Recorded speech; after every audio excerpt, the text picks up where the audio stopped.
What's going on? Today you're in for a special treat. We've got two contestants today, trying to get them all in before the show debuts on Thursday. Tonight I have Erin Cody with me from the great nation of Canada. How are you? Hey, I'm doing great. How are you doing?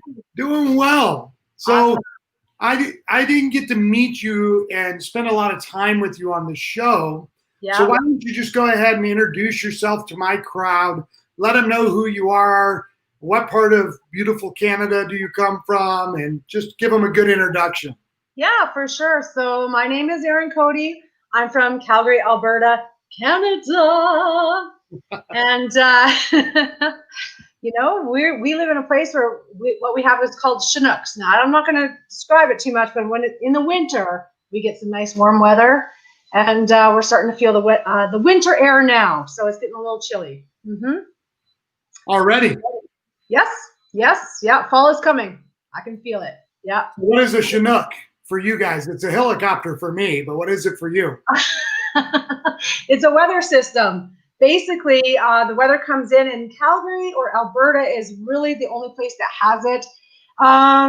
Where basically I don't know Fahrenheit to Celsius, but in the winter, you could have 20 degrees Celsius, which is probably around 70, 60-ish. So you'll have snow on the ground, but people drinking beers on the patio. So it's pretty amazing. Weird. Now, how far are you from Banff? Oh, I'm an hour drive from Banff. Yes. Oh, Yeah, it's beautiful. It's beautiful. Have you been? I have not been yet. Oh, yes. Well, if you ever decide to come, you have to hook up with me. I'll take you. I'll tour you. I got you, I got Marilyn, I got Michelle, all you Canadians. Yes, but they're hours away from Banff. I'm like 1 hour. They're all in they're all in British Columbia. So if you ever open your border, I'm not rich like John Pennington. I can't afford $750,000 in fines. So oh yeah. Some of the provinces are not so kind, but yeah, there you go. Hold on, it's starting to. My sun is setting. Let me turn my light on here real quick. There we go. That way, I started noticing the sun was dropping too quickly. I was like, oh, I'll be dark before too long here. So let's do this. How long have you actually known Ray? I've been in Rankmakers, and I've known Ray for, let me see here, about 3 years. So sort of when Rankmakers first started.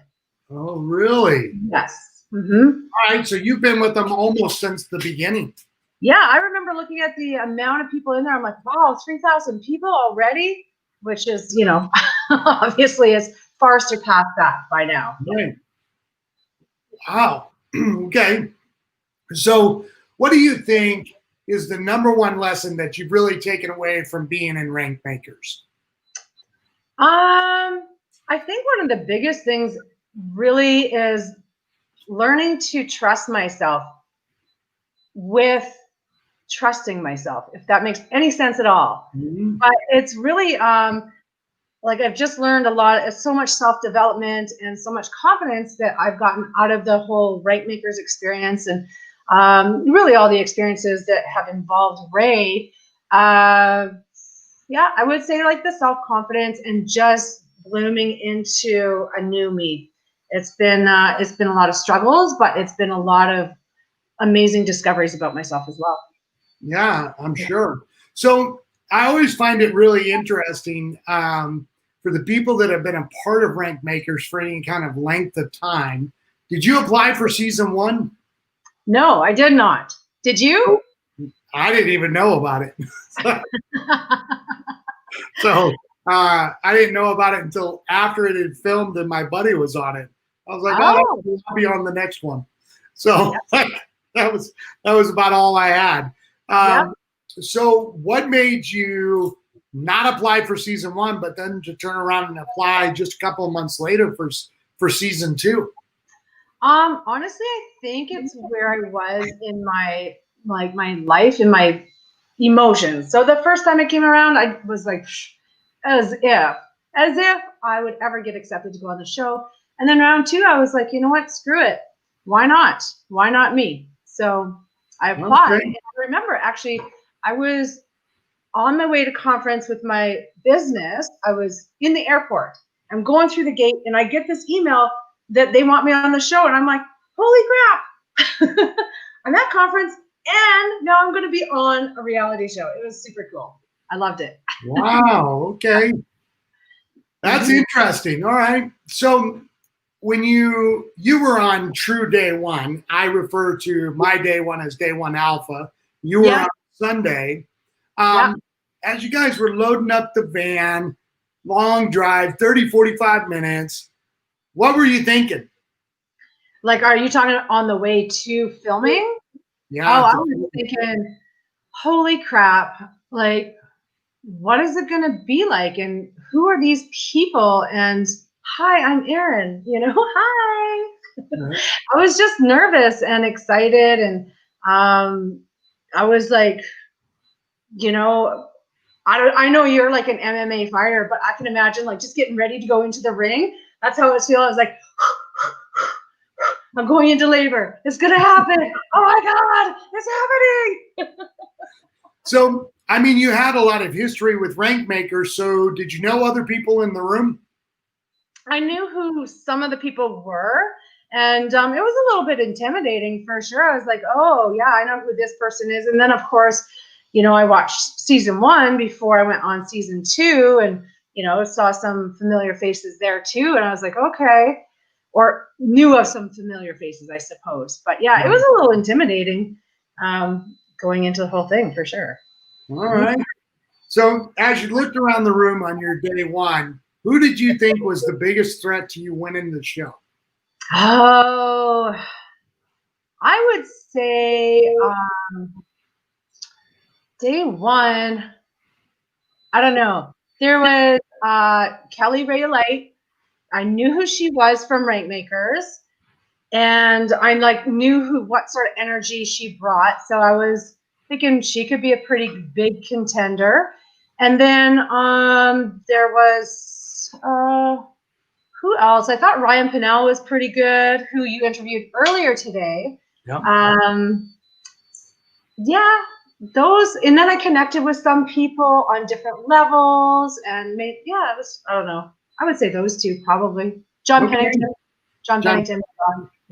Yeah. Because he had his tripod out and he's doing all these live videos. I'm like, who is this guy? I didn't know. But yeah, he was really good. Okay. So, all this goes down, like you're filming, I mean, cameras are in your face. What was your favorite moment on the show? Oh my gosh. Okay, so it wasn't filming, it was while people were being interviewed. We were playing this game where you had to guess what it was, like a charades game, and it was so ridiculously funny. That was my best time because we were all together, we were all bonding, and there was some actually really nice separate conversations too. Like just on one day you bond so well with some people. I would say that was probably my most favorite. Otherwise, I like those little interviews that they did in the closet. Oh. Those little closet interviews. Like those? Well, yes. I mean, because it was, Ray and Jess weren't there. You weren't feeling the pressure so much, and you're just getting asked a question, and there's no one else around except for, the crew, I guess. So I did like those. Interesting. What's that? I said interesting. Oh, yeah. You're the only one who said they liked the closet interview. I hated them. Did you? Yeah, I felt very constrained and. Oh, yeah. No, I felt very focused, and I liked it. The closet interviews. Interesting. So I took thee. Yeah. So what do you think was the most nerve-wracking experience for you on the show? Oh my gosh, the interview was horrifying. It was terrifying. It was like my brain jumped out of my head and I don't even know where it went. That was the hardest part. This has been something interesting to me. How everybody was petrified of Jessica. Were you petrified of Jessica? Oh my gosh. Yes. I was like, I don't know if it's physically there, but I felt like I was drenched in sweat. And I was like, feeling like I was like a 5-year-old child going, oh my God, I'm sorry. What did I do? Really? That's Yep. such an interesting dynamic to me. Again, I came into the show completely cold, did not really know anyone, Yes. barely even knew who Ray was. Yeah. So, like, you know, it just strikes me as odd the way that everybody feared Jessica. Yeah. She seems like, just such a sweet lady, and just her persona online when you watch like her live or you watch her like little Instagram stories or whatever. It Yeah. just never really would have occurred to me that people were deathly afraid of her. Well, I'm curious, how did you feel in your interview with her? How was that? So when I walked in, again, it was cold, so I didn't really have um, any feeling about her either way. Yeah. Now, within minutes, she had me crying, Right. talking about some of the stuff from my past, and I don't know how because I never put any of that stuff in any of the paperwork, but she like honed in on it. Yeah. And I don't know if I said it out loud but I got her back to back. So I had her like 2 times in a row. And on the second time, I was like, who the hell are you, lady? Like, people don't make me cry, so it was very interesting to me. But it wasn't like I never really got to a place where I feared or was like, oh my God, I got to go in with her again. Yeah, no, and I would say for me, I didn't fear her going in, but in the interview, I was like, holy crap, what? Yeah. Who are you? I didn't, that's so funny. it's different. Yeah. Mm-hmm. So, we come out of the filming of that show, which, is releasing on Thursday, and, COVID hits. I don't know what it's like for you guys up in Canada. I know you guys are locked down, or at least your borders are closed. I don't know if you guys are still locked down. But with all that stuff that's happened in the world, what do you think has changed the most for you since going on Play to Win season 2 and coming out of that show? Well, that's a loaded question for sure, because my whole life changed, right? There was, without going into too much detail, but I came back from the show.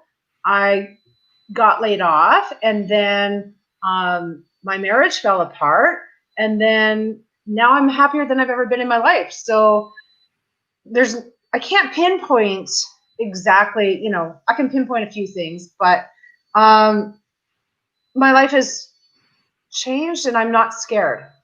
Yeah. I'm happy, if that makes sense. And part of it was because of the show, it was about finding me in personal development, and just all the growth I've gone through, and the support that I've had with this, with the cast and with my team and all that kind of stuff, support of my friends and family too, of course, but the most surprising is really the support that's come out of the friendships that I've made in this group of people, and the friendships that I've made in my business, Yeah, right. My biggest cheerleaders, so it's really cool. Yeah. So talk to me a little bit about Canada. Where are you guys at? Are you guys locked down? Or are you guys, again, I know the borders are closed. Yeah. And John found out in a very abrupt fashion, so what's the climate like up there? Like how is things? Are they making you guys wear masks everywhere? What's all that like? Each province is different. So of course our provinces are like your states. So each province is different.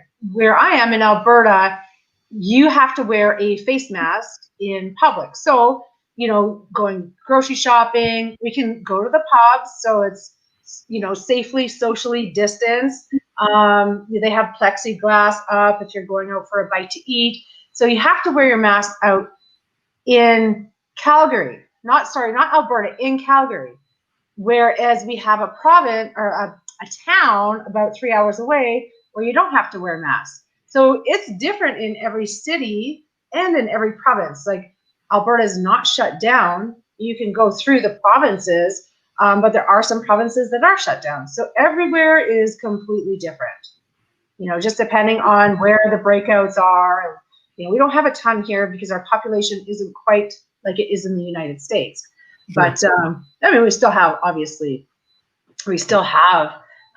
some outbreaks and whatnot of that. So, yeah. He just doesn't like he doesn't want to lie. Hey, shut the It's the way it goes. Right. Roll with it. Roll with it. Yeah. So, you said you got laid off. Was that because of COVID? It was, yeah. So that was on April Fool's Day. So So I got laid off in April. And then 2 weeks ago, no, last week, so it was a temporary layoff. And now I've been permanently laid off from the job that I was doing before. Yeah. Oh, wow. That is a lot of change for you. Yes, it has been. Yeah. But things are going well. So trailer released about 2 weeks ago. Yeah. What'd you think when you saw it? Oh my God. I was like, ugh. I was watching it like this. That's how I watch horror movies and stuff. I'm like, oh my gosh, I don't want to see my face on there. But it wasn't as bad as I thought it was going to be. Yeah.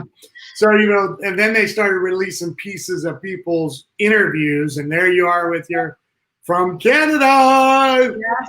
It's going to be like your signature call. I know.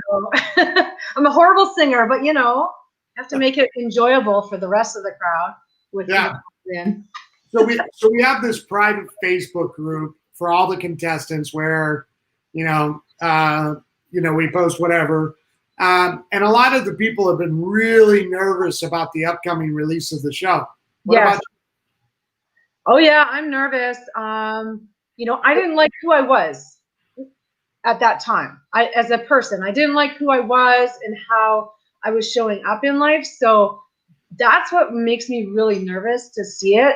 And so yeah, I mean, I have a lot of people, of course, that want to see it, and I'll let them see, but I'll probably have to watch a little bit like this, because when you don't like who you were, it's hard to watch that person again, Right. So let me give you a piece of advice. Okay. It's open sourced, so I don't think you could prohibit anybody from seeing it. I know. But maybe they'll just miss the name of the show. No, I'll tell them. I'll be posting about it. Yeah, because it's airing on Thursday in 2 days. In 2 days. So, just because I saw a picture, Michelle McKenzie, who was also on the show, got an RV. She's driving across the country of Canada. Did you, obviously with you guys all being from Canada, did you feel like there was a different connection there? Have you guys connected more deeply since the show? I mean, what was it like? I would say with Michelle for sure. There's 2 people I really connected with, 3 people actually on a pretty deep level, and that's like Jen Desenard, Daryl Harrion, and Patricia Lakey. So those 3 people I really connected with, and Michelle I've even deeper connected with. I feel like I'm, I'm making connections, some more so with others. Those would be the more so than the others. Yeah. Mm-hmm. Okay. So we're going to tie it off here. Just what is next for you? I mean, you have all this upheaval in your life, the COVID, marriage, new apartment, right? Or new house. I saw something about it. And then now the show is getting released in 2 days. So what's next for you? Well, so I have been actually, one thing I forgot to tell you about is since I had a little breakdown a little while back, and been working on myself. And so I have actually been working for the 100K Inner Circle. Basically booking appointments to talk to Ray's coaching advisors. So I've been doing that, and I'm going to be trained in maybe a different position tomorrow. So that's kind of what's happening there for me. So that's kind of cool. and just working on my business. My plan is not to go back to corporate at all. That's my plan. Okay, good. It's scary, but I'm excited. All right.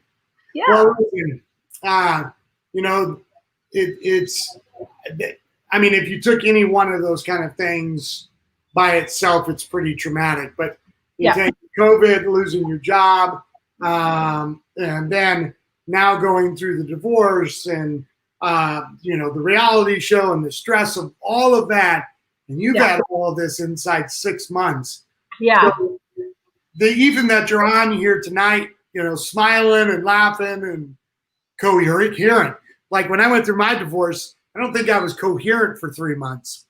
Well, trust me, there was a lot of walks and a lot of dealing with stuff. It was almost like it was compounded, so I got through it probably quicker than most, maybe. I don't know. Well, you're looking good. You're smiling. You know, I just wish the best for you. I can't wait to see you on the show. Yes. Whenever all this nonsense is over, and then as a crew, Play to Win season 2 can come together and connect. Yeah. Oh yeah. I'm really looking forward to that. I hope that we get to do that sooner rather than later. Yeah, it would be nice. Like, you know, I was kind of disappointed that they canceled the live event and went to virtual because I was really looking forward to meeting everybody and spending time with them again. But you know, maybe we'll do a reunion next year at Rank Makers Live. Yeah, that would be great. I mean, this Rank Makers Live is going to be amazing anyway, so it's going to be, you know, I think it's going to be even more impactful. So absolutely. Looking forward to it. All right. Well, thank you so much for coming on tonight and sharing your story. Just hang on for a couple more seconds, and then we'll talk soon. Thanks, John. It was great to talk to you.